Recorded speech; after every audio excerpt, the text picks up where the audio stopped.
Jawabnya, adalah dalil. Kalau tidak, takkan imam 4 mazhab kata batal. Nampak tak? Imam 4 mazhab ni dia kerja apa? Kerja dia mereka-reka perkara agama. Bukan. Mengeluarkan hukum. Bersandarkan dalil. Faham? 4 mazhab. Mazhab Malik, Hanafi, Maliki, Syafi'i, Hambali. 4 mazhab ini mengatakan sentuh kulit laki-laki perempuan yang cukup syarat, tidak berlapik, batal.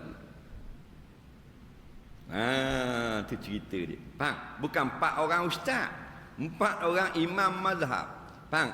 Yang atas seorang imam itu ada berpuluh-puluh ribu ulama pula ikut dia. Itu imam mazhab mujtahid mutlak namanya. Mana dalilnya? Dalilnya firman Allah Ta'ala, aula mastumun nisa. Faham?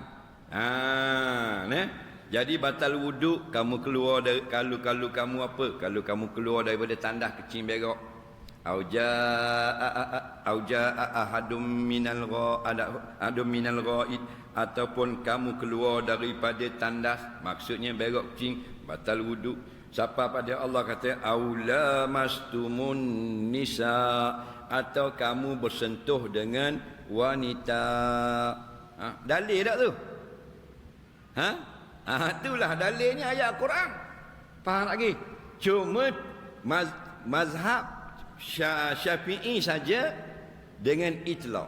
Sentuh tidak ada kait dengan ada syahwat atau tidak. Dalam mazhab lain, sentuh kalau ada rasa maka batal juga. Yang tidak batal dalam mazhab lain, sentuh tidak ada perasaan. Faham lagi? Jadi 4 ni mengatakan sentuh batal wudu. Dalam mazhab Syafi'i, mu sentuh dengan bini mu ada rasa batal juga. Dalam mazhab lain, kalau mu ada rasa baru batal. Menunjukkan sentuh batal itu 4 mazhab. Faham lagi?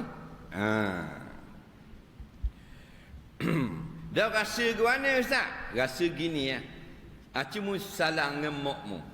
Ini salang tangan mak, salang tangan tu. Nah, ada ringan tak? Dia pegang tangan mak itu, pegang tangan tu itu. Ada tak mari ringan?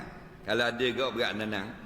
Faham lagi? Lepas tu kita tegang tangan bini pula, ada rasa lain tak? Perasaan itu panggil mazinatu syahwah. Hak ni yang berkait dengan batal tak batal dalam mazhab lain. Faham?